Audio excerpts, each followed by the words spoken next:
ఈరోజు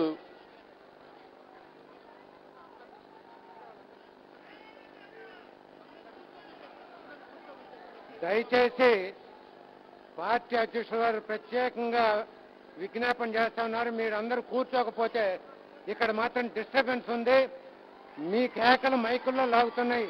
మీరు దయచేసి కూర్చోండి, లేకుంటే ఇక్కడి నుంచి ఖాళీ చేయండి. దయచేసి కూర్చోండి. మీరు మాట్లాడుకుంటే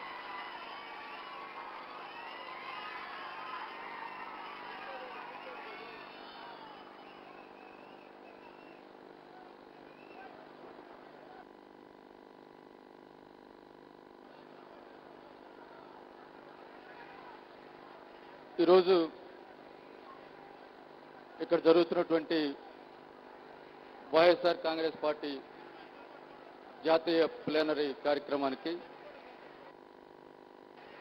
అధ్యక్షత వహించినటువంటి గౌరవనీయులు జాతీయ వైఎస్ఆర్ కాంగ్రెస్ పార్టీ అధ్యక్షులు జగన్మోహన్ రెడ్డి గారికి, అదేవిధంగా రాష్ట్ర వ్యాప్తంగా జాతీయ ప్లీనరీ కార్యక్రమానికి హాజరైనటువంటి వైఎస్ఆర్ కాంగ్రెస్ పార్టీ కార్యకర్తలు, నాయకులందరికీ కూడా ముందుగా నమస్కారాలు తెలియజేసుకుంటూ, మరి ఇటీవల కాలంలో పశ్చిమ గోదావరి జిల్లాలో జరిగినటువంటి ప్లీనరీ కార్యక్రమంలో ప్రతి అసెంబ్లీ నియోజకవర్గంలోనూ కూడా దాదాపుగా నియోజకవర్గంలో ఉన్నటువంటి అన్ని ప్రాధాన్యత కలిగినటువంటి అంశాలపై చర్చిస్తూ దాదాపుగా ఒక్కొక్క సమావేశంలోనూ 20 తీర్మానాలు చేయటం జరిగింది.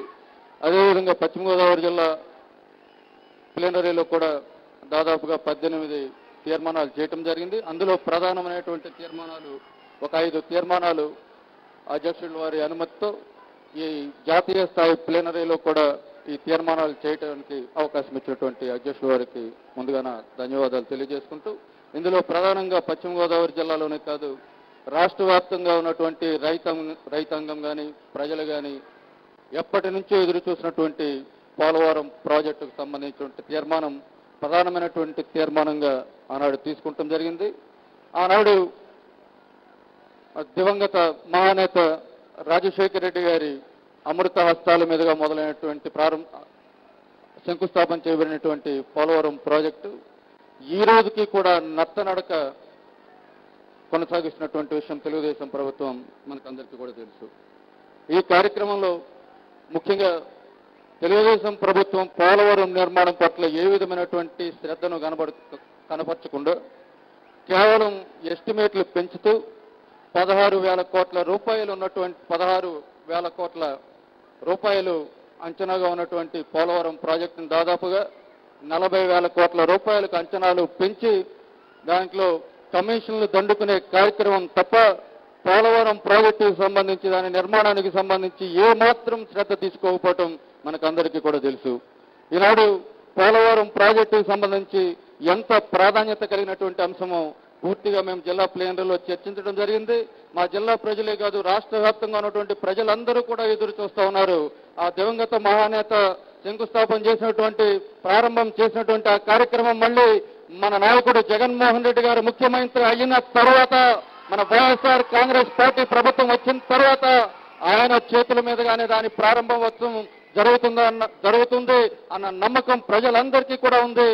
ఆ విధంగా పశ్చిమ గోదావరి జిల్లా ప్లీనరీలో చేసినటువంటి ఆ తీర్మానాన్ని రాష్ట్ర స్థాయి ప్లీనరీలో, జాతీయ స్థాయి ప్లీనరీలో ప్రవేశపెట్టడం జరుగుతూ ఉంది అధ్యక్షుల వారి అనుమతితో. అదేవిధంగా మరో ప్రాధాన్యత కలిగినటువంటి అంశం కొల్లేరు అంశం. పశ్చిమ గోదావరి జిల్లాకు సంబంధించి కొన్ని వేల మంది, లక్షల మంది ప్రజలు కొల్లేరు ప్రాంతంలో కొల్లేరు సరస్సుపై ఆధారపడి ఉన్నారు. ఆనాడు చంద్రబాబు నాయుడు ప్రభుత్వంలో ఇచ్చినటువంటి జీవో కారణంగా అక్కడ ఉన్నటువంటి చెరువులన్నీ కూడా కొల్లేరుకు సంబంధించినటువంటి ఆ ప్రాంతంలో నివసిస్తున్నటువంటి ప్రజలకు సంబంధించి చెరువులన్నీ కూడా కొట్టివేసిన తర్వాత ఆనాడు ముఖ్యమంత్రిగా ఉన్నటువంటి రాజశేఖర రెడ్డి గారు వారికి సంబంధించి వారి జీవనం యథావిధిగా కొనసాగటానికి అందుబాటులో ఉన్నటువంటి ప్రభుత్వ భూములన్నింటినీ కూడా వారికి పంపకం చేయడం జరిగింది.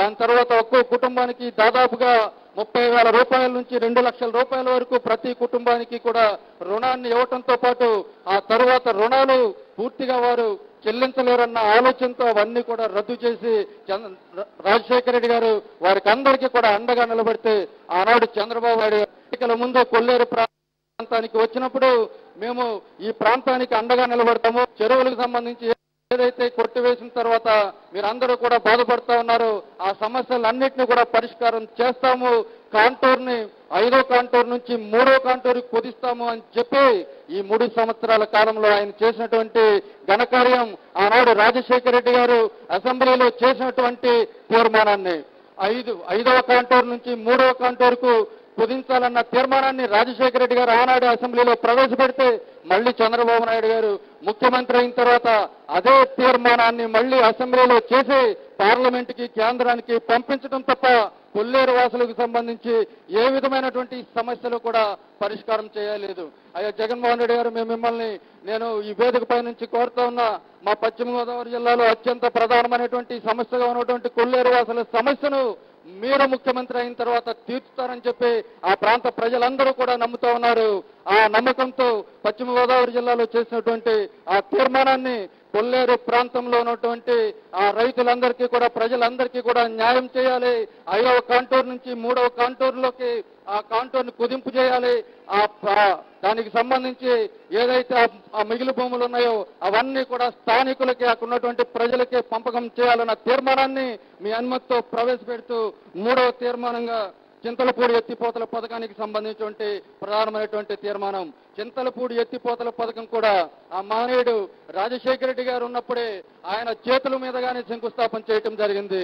ఆ తరువాత దానికి సంబంధించి కూడా 1700 కోట్ల రూపాయలతో ఆ కార్యక్రమాన్ని మొదలు పెడితే చంద్రబాబు నాయుడు వచ్చిన తర్వాత దానికి సంబంధించి 1700 కోట్ల రూపాయల నుంచి 5000 కోట్ల రూపాయలకు అంచనాలను పెంచడం తప్ప ఒక్క అడుగు కూడా చింతలపూడి ఎత్తిపోతల పథకానికి సంబంధించి అడుగు ముందుకు పడలేదు.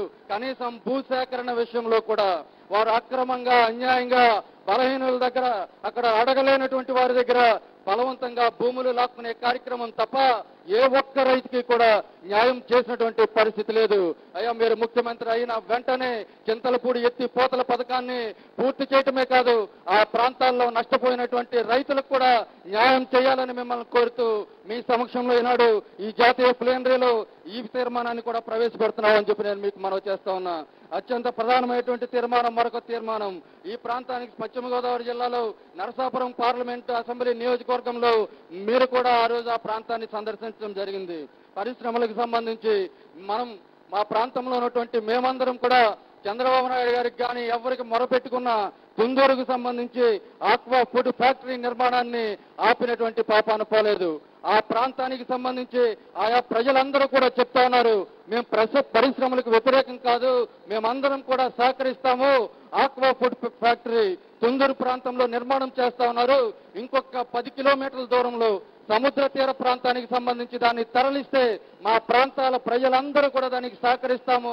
మా ఆరోగ్యాలు కాపాడండి, దానివల్ల వచ్చేటువంటి కాలుష్యం ద్వారా మా ఆరోగ్యాలు పాడైపోతాయి, మా పిల్లల ప్రాణాలు పోతాయి, మా కుటుంబాల భవిష్యత్తులు దెబ్బతింటాయని చెప్పి ఎంతగా మొరపెట్టుకున్నా కూడా చంద్రబాబు నాయుడు గాని, ఆ ప్రాంతంలో ఉన్నటువంటి తెలుగుదేశం ప్రజాప్రతినిధులు గాని ఏ మాత్రం లెక్క చేయకుండా పారిశ్రామికవేత్తల కొమ్ము కాస్తూ వారికే అన్ని రకాలుగా సహకారం ఇస్తూ ఆ ప్రాంతంలో ఉన్నటువంటి కాలువలన్నీ కూడా కాలుష్యం బారిపడతాయి, తాగునీరుకి ఇబ్బందిగా ఉంటుంది, సాగునీరు లేక మొత్తం పొలాలన్నీ కూడా ఎండిపోతాయని చెప్పి ఎంతగా మొరపెట్టుకున్నా వినకుండా నిరంకుశ వైఖరితో పోలీసులను ఉపయోగించి అక్కడ అధికార దుర్వినియోగానికి పాల్పడుతూ ఏ విధంగా తుందూరు సంబంధించిన ఫ్యాక్టరీ నిర్మాణాన్ని కొనసాగిస్తా ఉన్నారు అందరికీ కూడా తెలుసు. అయ్యా, మీకు మొరపెట్టుకుంటా ఉన్నా, దీనికి సంబంధించి 3000 టన్నులకు సంబంధించి ఆ ఫ్యాక్టరీ ఆ కెపాసిటీతో నిర్మాణం జరుగుతూ ఉంది. అంతకుముందే 300 టన్నుల కెపాసిటీతో నిర్మాణం కొనసాగుతున్నటువంటి మొగల్తూరులో ఉన్నటువంటి ఆ ఫ్యాక్టరీ ఆక్వా ఫ్యాక్టరీకి సంబంధించి ఆ ఫ్యాక్టరీలో అక్కడ ప్రమాదం జరిగితే 5గురు చనిపోయారు. అక్కడ 300 టన్నుల కెపాసిటీతో అక్కడ కొనసాగుతున్నటువంటి ఆ ఫ్యాక్టరీలో చిన్నపాటి ప్రమాదం జరిగితేనే 5గురు చనిపోయారే. అక్కడ 3000 టన్నుల కెపాసిటీతో నిర్మాణం అవుతున్నటువంటి తుందూరు ఫ్యాక్టరీలో ఎక్కడన్నా అవాంఛనీయ సంఘటన జరిగితే ఎన్ని వందల మంది, ఎన్ని వేల మంది కుటుంబాలు నాశనం అవుతాయో ఒక్కసారి ఆలోచించమని మీ ద్వారా తుందూరు ఆక్వా ఫ్యాక్టరీని కూడా అక్కడ మన ప్రభుత్వం అధికారం వచ్చిన తర్వాత అక్కడ సముద్ర తీర ప్రాంతానికి తరలించవలసిందిగా మరొక తీర్మానాన్ని ప్రవేశపెడుతూ చివరగా పశ్చిమ గోదావరి జిల్లాలో డెల్టా ఆధునికీకరణ పనులపై తెలుగుదేశం ప్రభుత్వం అనుసరిస్తున్నటువంటి నిర్లక్ష్య వైఖరిని ఎండగడుతూ మనకందరికీ కూడా తెలుసు, డెల్టా ఆధునికీకరణ పనులకు సంబంధించి కూడా రాజశేఖర రెడ్డి గారి హయాంలో ఆ నాయకుడు అమృత హస్తాల మీద మొదలైంది. ఆ తరువాత వచ్చినటువంటి తెలుగుదేశం ప్రభుత్వ హయాంలో అది కేవలం కాలువలు మూసివేసినటువంటి సమయంలోనే ఆ పనులన్నింటినీ కూడా పూర్తి చేయాలి. వారందరూ కూడా నిర్లక్ష్యమైనటువంటి ధోరణితో కాలువలు 10 రోజుల్లో మూసివేస్తారనగా పనులు మొదలుపెట్టి అసంపూర్తిగా ఏదో పైన గట్లపైన తూడును తొలగించి పిచ్చి మొక్కలను తొలగించి వేలాది కోట్లాది రూపాయలను దండుకునే కార్యక్రమాన్ని డెల్టా ఆధునికీకరణ కార్యక్రమాన్ని ఉపయోగించుకుంటా ఉన్నారు తప్ప ఏ మాత్రం డెల్టా ఆధునికీకరణ పనులను సక్రమంగా చేయటం లేదు. దానికి సంబంధించి డెల్టాలో మారుమూల ప్రాంతాలుగా ఉన్నటువంటి గ్రామాలన్నీ కూడా ఎక్కడా కూడా చుక్క నీరు అందక పంట పొలాలన్నీ కూడా ఎండిపోయేటువంటి పరిస్థితిలో ఉన్నాయి. కాబట్టి మన ప్రభుత్వం వచ్చిన వెంటనే డెల్టా ఆధునికీకరణ పనులను వేగంగా పూర్తి చేయాలన్నటువంటి మా జిల్లా ప్లేనరీలో ప్రవేశపెట్టినటువంటి తీర్మానాన్ని ఇక్కడ కూడా ప్రవేశపెడుతూ నాకు ఈ జాతీయ స్థాయి ప్లేనరీలో ఇక్కడ ఈ తీర్మానాలన్నింటినీ కూడా ప్రవేశపెట్టే అవకాశాన్ని కలుగజేసినటువంటి జగన్మోహన్ రెడ్డి గారికి నా ధన్యవాదాలు తెలియజేసుకుంటూ సెలవు తీసుకుంటా ఉన్నా. విజయనగరం అధ్యక్షులు ప్రవేశపెడతారు. ముందు దయచేసి పార్టీ